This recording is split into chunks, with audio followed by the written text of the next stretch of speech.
இந்தப்பா நீ 2 நாள் வேலை செஞ்சதுக்கான சம்பளம். Thank you sir. சரி, காலேஜ் படிச்சுக்கிட்டு பார்ட் டைமா வேலை செய்யற அளவுக்கு உனக்கு அப்படி என்னப்பா செலவு இருக்கு? ஒன்றும் இல்லை சார், காலேஜில் டூர் கூட்டின்னு போகிறாங்க. வீட்டில் கொஞ்சம் கஷ்டம், காசு இல்லைன்னு சொன்னாங்க, அதான் நானே வேலைக்கு வந்துட்டேன். சரி சரி. சார், ம், காலேஜில் படிக்கிறதுக்காக எக்ஸாமுக்கு 10 நாள் லீவ் விட்டுக்கிறாங்க சார். நான் வேலைக்கு வந்துடுறேன். வேண்டாம்ப்பா, எக்ஸாம் நேரத்தில் படிக்கிறத மட்டும் பார், வேலைலாம் வேண்டாம். சார் இல்லை சார், நான் ஏற்கனவே எல்லாத்தையும் நல்லா படித்து வச்சிருக்கேன். எனக்கு 3 நாள் போதும், நான் 1 வாரத்துக்கு மட்டும் வேலைக்கு வந்துடுறேன் சார். சரி, ஓகே.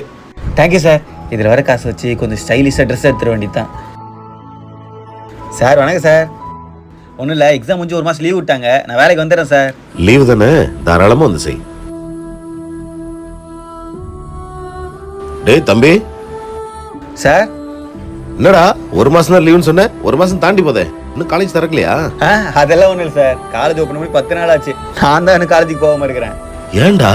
அதுவா, வேற ஒன்றும் இல்லை சார், எனக்கு பைக் வாங்கணும்னு ரொம்ப நாள் ஆசை. கொஞ்சம் கொஞ்சமாக காசு சேர்த்து வச்சுருக்கிறேன். காலேஜ் பொறுத்துக்குள்ளே செகண்ட் ஹேண்ட்ஸில் ஒரு செம்மையாக பைக் வாங்கினா கெத்த காலேஜுக்கு போயிடுறாங்களால, அதுக்கு தான். ஆஹா, இது சரிப்பட்டு வராது. இந்தா இந்தா, இதுல எக்ஸ்ட்ரா காசு இருக்கு, கிளம்பு.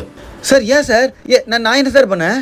என்ன பண்ணியாவா? ஏன்பா முதல்ல 2 நாள்னு வந்த, அப்புறம் 1 வாரம் வந்த, இப்ப காலேஜ் லீவ் போற அளவுக்கு வந்துட்டியா நீ?